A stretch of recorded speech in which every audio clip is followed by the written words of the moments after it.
Hello, it's Talking Reds. It's John Gibbons here with Craig Hannan, and we're here to bring you the latest from Liverpool Football Club world. We're going to talk a little bit about an article that James Pearce has written in The Athletic about Jude Bellingham. We're going to talk a little bit about Check Trophy game. I can't even remember what it's called anymore. Papa John's Trophy game last night. He had pizza. That's how I remembered. I saw some of the journalists had pizza in the press box. Should have gone. There's only Rochdale. It's not far.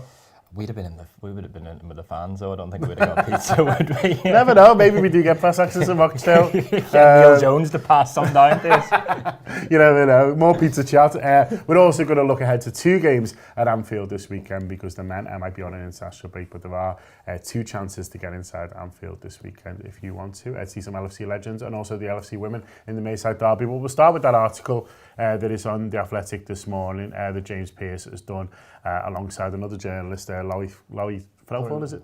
Well, we met him in Asia. I just forget names. He's a nice guy. He is a nice guy. Definitely named Laurie. Anyway, the two of them have written this article together on Jude Bellingham, and it's quite interesting, Craig, to listen to, you know, where it's at the moment, because, you know, there's a few, you know, ITK sources over the summer saying it's all done, don't worry, but they want to do it next year. There was some even saying, you know, it might be possible this summer, and then you read this and it feels not a million miles away, but it feels like, you know, it is all still fairly up in the air. Dortmund still really want to keep him, and that might be a bit of a bargaining tool, but, you know, it looks like you know, it's 2.5 years, well, just nearly 3 years left on his deal. It'll be 2 next summer. Their preference will be to sign a new deal, and they've not given up yet. If he decides not to, there's a plethora of clubs interested in snapping him up, and because of that, they feel they can value him at 150 million euros. Fucking hell, that's a lot of money, isn't it? It is a lot of money. A few things I took from the article, really. First is you know the bits that James Pearce is writing, and you know the bits that Laurie are writing, don't you? And that, like, I think whoever signed Jude Bellingham, it's not something it'll have just happened over the past 2 months. Like, this is something where they've like built a relationship both with his dad. Yeah, well, they tried to get him when he's a kid, and it would have cost £9,000. Why didn't we do that? Well, they tried the hardest, but he would have had to move up to Liverpool. He would have been an academy player, and he was settled in Birmingham, and so decided to sort of stay in the area. But it is quite a funny one that the last quote he got was £9,000. Yeah, I know. Wish he'd gone to 12 and just got it done, you know. But that's not how it works at that age. His family didn't want to move from Birmingham, and he had a loyalty to Birmingham as well. So, but I think it's interesting, like, reading that relationships are going to be so key to this. So there's a couple of things that like perked me up where he said, like, he's built a really good relationship with Jordan Henderson. Jordan Henderson's become a bit of a mentor to him. There's a picture of Trent and him and an England duty, and hopefully they're becoming busy mates as well. But the fact that his dad has played such a key part in his career so far, and is going to be the one that sort of, along with Jude, is going to have to be swayed by whatever offer and wherever he decides to go. And I think so these relationships and these like deals just don't happen.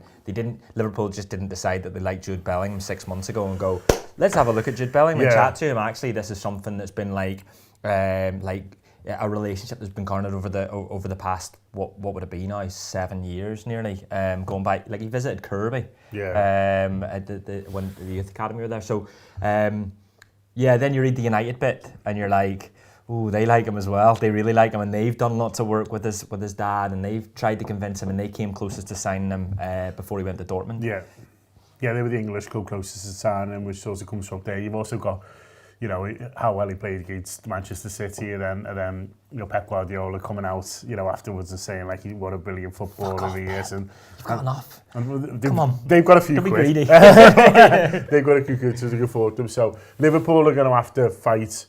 You know, if he does decide to leave Dortmund next summer, which, as I say, you know, Dortmund aren't saying is a guarantee. You know, they're still trying to say to him, you know, you've progressed so far at Dortmund, why not stay a little bit longer, looking at the contract that they can offer him. But they're also realistic about, you know, they talk in the article about, you know where the money is, and they're having to, you know, reassess what they can pay and what they should be paying, you know, every year, really based on the Premier League sort of growing riches. So, but if he does decide to leave, there is going to be a lot of clubs. You know, we've just mentioned the ones in this country. There's obviously Real Madrid as well, who apparently have got a long-term standing interest, who are a team who are really, you know, keen to get him in, and have been doing a lot of work, you know, with the sort of family as well. But it's like you say, Craig, a lot goes into these transfers, and any kind of edge that we can get, Liverpool will take. And it's funny reading it because Steven Gerrard comes up, and I remember when Gerrard was a player, apparently, especially under Brendan Rodgers, he didn't quite have this way. Like, we used to get him to ring people up, didn't we, and go like, "Hi, it's Gerrard here, it's boss at Liverpool." Tony Chris. Well, there was a few, wasn't there? There was quite a few, but apparently Gerrard used to be like,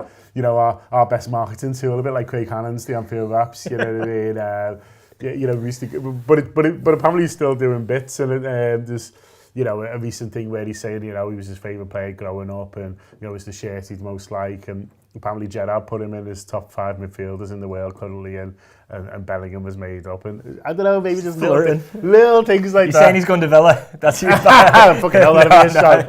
Yeah. No, I think that, like I said, it'll be the relationships, and I think that's why it's so important that the Liverpool players are on him in England. I love all the old stories that you hear, like Gary Neville talks about it, and Carragher, when these like new players that come into the setup, and then the United and Liverpool players will be going after him and trying to convince them to sign for their teams. And look, realistically, we can't compete with City in terms of money.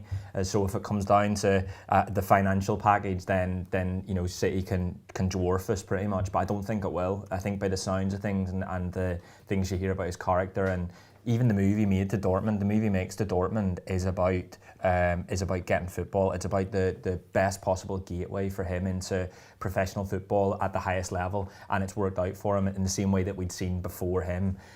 So I think he's making moves that are for the betterment of his career rather than like the financial package. And I think Liverpool are well placed. I think say what you like about our transfer strategy and whether we got it right and wrong this summer, whether we should spend more money, whether we shouldn't, blah blah blah. But at different times when Liverpool have seen a transformer, as Jurgen and Pep call him, they've gone for him and got him. Alisson and Van Dijk, the ones there, and I think they do the same for Bellingham. I think it's interesting. I think it was.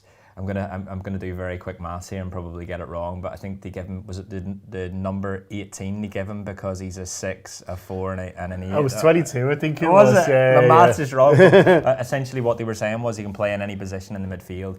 He's the perfect box-to-box midfielder, and he'd be perfect for Liverpool. But keep smoozing, Steven Gerrard, keep smoozing. Henderson, if you're watching, and try and get the arm around him and get in his ear, because we all want him at Liverpool. A few comments here. Dwayne says Hendo should be having some words with Ivan Toney at England to get him to come with us. Well, Ivan Toney's a big Liverpool fan, so we don't think he'd need much persuading if Liverpool and Jurgen decided he was the one. But we shall see. A few more comments just to bring in. AJD, after Tchouaméni, we need to sign Bellingham. Can't miss out on another talent with our midfield. Rebuild. Sai says he would be absolutely perfect with us. Goes without saying. We need to go all out for them. We certainly have the money, but we'll sort of see what happens. There was another one I just wanted to scroll up here. People say, well, I've been speaking to his people for a long time and stuff like that. Oh, was this one from Lee Stafford? He says, you feel like he will be looking for Sancho level wages, also Salah level wages. Are we really going to pay over 100 million plus mega wages? And that's an interesting thing, but I think, when you look at Bellingham, as you say in the past, Craig, you made the point there that he doesn't always, make, he could have, Manchester United were in for him when he went to Dortmund. They'd have certainly paid him more money, but he's making the best decision for his career. His family, as you say, very close to him. And so I think, it won't necessarily be a case of whoever pays the most, but obviously they will have to pay decent whack, and obviously they will have to, spend money to get him in. But I also think, to be fair to FSG, they are, on occasions tighter than what we'd all like them to be, including it seems Jurgen Klopp, who mentioned it in the summer. We talk about I'd like them to take more risks, which is basically called them mince bags. Yeah. But what I would say is that, when they've gone all out for a certain player, they have gone all out. And, I was talking to someone about the midfield thing and, about our midfielders and saying, what would you think of them are? And he said, he made the point to me, which I liked, was that, when we went out, when the goalkeeper thing needed someone, we went out and got the best one. And we paid a well-vetted fee for the goalkeeper, and we got the best one, and we paid him what he wanted, and look what he's done. Yeah. When the defence needed sorting, we went out and got the best one. We spent the biggest amount of money. It was a well-vetted fee for the defender. We went out, City were interested there again, but we pulled out the stops, and he was like, that's what we need to do for the midfielder now. And I agree with him, but also I think that's what we have done for other positions. Yeah, no, I think you're right, and I think maybe the idea that they didn't get Tchouaméni this summer maybe puts a little bit more pressure on them to get Bellingham and maybe go that extra mile or two to be able to bring him in. I think. Look, he's one of the best young midfielders in the world, and he's got a lot of time to like in terms of his age, he's what, 19, 20? Like fucking hell, that's young. And so I don't think in terms of the wages, because he is young, I don't think he's going to be like the Salah bracket of wages. I don't think it's going to be just as much. Obviously, we're going to pay a massive fee for him, but that's the going rate, it seems, for a player of his standard, and you'd expect that it's an investment. So I mean, we know, say what you like about FSG, we know that they're all capitalists, aren't they? And they know what an investment is when they see it, and it's signing a player that's it's like a hedge age. fund, really, isn't it, Craig? Essentially, yeah. We know loads about hedge funds, and this is one of them. Yeah, but it's always chat hedge funds upstairs. All the time. If the venture capitalists are looking at a footballer and going, well, he's 19, 20 years old, and if he's signing for this, and he does well under Jurgen, which by and large happens, and he goes on to reach the potential, and even close to the potential we all think he's going to be worth even more. And so he's a sellable asset if you want to think in those absolute wanky business terms, but that's the way they'll be thinking as businessmen. Yeah, someone makes a point here, saying transfer fees and wages increase faster than turnover. We're a turnover-based club. Alisson and Van Dijk for 60, 70 million. Now we're more like 100, 150, and that's the thing. They were, the fees then were the sort of 100, 150 million of today. But even not even just not even that point, and that's a really good point. It's actually the fact that whenever we sign these footballers, within 5 to 10 games, quite often they show that actually they were worth more than what we paid. I think of Jota, I think of Diaz. Instantly within 10 games, they're worth 25, 30 million more than we paid for them. I mean, buying a £130 million midfielder might be a little bit different, but I love him, John. I'm all in on him. We're all in on him. I think the club might be all in on him as well, which is a little bit worrying. Listen, I'm sure they've got other plans, but Bellingham, number one target for Liverpool. We'll keep following it closely. I might try and get James Pearce on the blower team. We'll have a bit of a chat with me, but in the meantime, do read the article with James and Craig's mate Laurie there on the Athletic. Just briefly touch on this Papa John's game. Then there was a slightly surreal moment where Arthur goes off for Jay Spearing, which would have been, I'd say, when Arthur was running on the pitch on Liverpool 4 Barcelona 0, if someone would have said to me next to me saying in a few years he's going to be playing an under 21's Papa John's trophy and game a pizza trophy for Liverpool, and he's going to go off for Jay Spearing, I'd have said, like, what the fuck are you smoking there, lad? It was incredible. I think it was Ian Doyle did the tweet, and I was like reading it like, what? It was do you know what? The last few years have been mad. Some unprecedented things have happened, John, and this is up there with the best of them.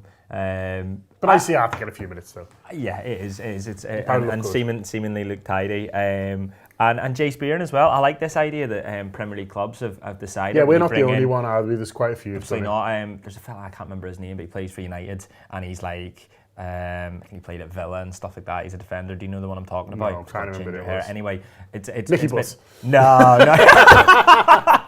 You've got 5 more chances to say no. But this is a trend through Premier League clubs that they bring back footballers that understand the youth system, who have had a great professional career or a good enough professional career and are able to pass on the knowledge, and basically, the young players learn from them as a mentor. So I think it's really, really good. But yeah, imagine like 3 years ago when Arthur Melo makes that 60 million transfer to where did he go? Juventus. Yeah. You're all saying, you're going to rock up a watch still. And come off for Jay Spearing. Slightly mad. There you are. Just to finish off then, I mentioned right at the top of the programme, there's 2 opportunities to get down to Anfield this weekend if you'd like to. On Saturday is the Legends game. That is a 3 o'clock kick-off. Some fantastic players lining up for Liverpool. Xabi Alonso. Yeah, he's going to be playing. They played against Manchester United, and so Nicky Butt might be playing. Can't keep him off the action. If he's recovered from his midweek check and trade exploits, Nicky Butt will be out there. And I don't even know who's playing for United. Forget them. You got Xabi Alonso, Robbie Keane having a go as well.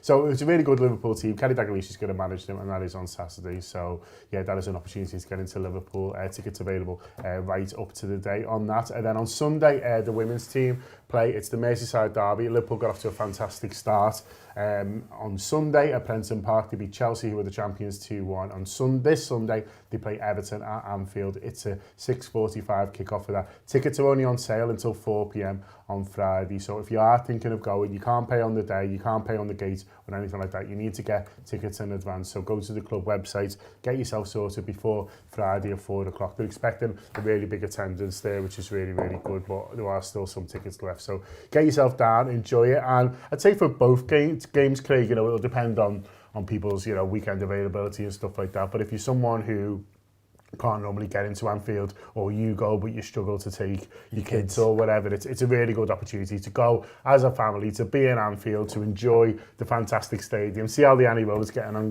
but to see some fantastic footballers as well. It's the best thing about these games, particularly the Legends games, the amount of kids that'll get into Anfield. And see, usually it's families are able to go, so you might be able to pick up a ticket for your son or your daughter, but you can't get them all at one time.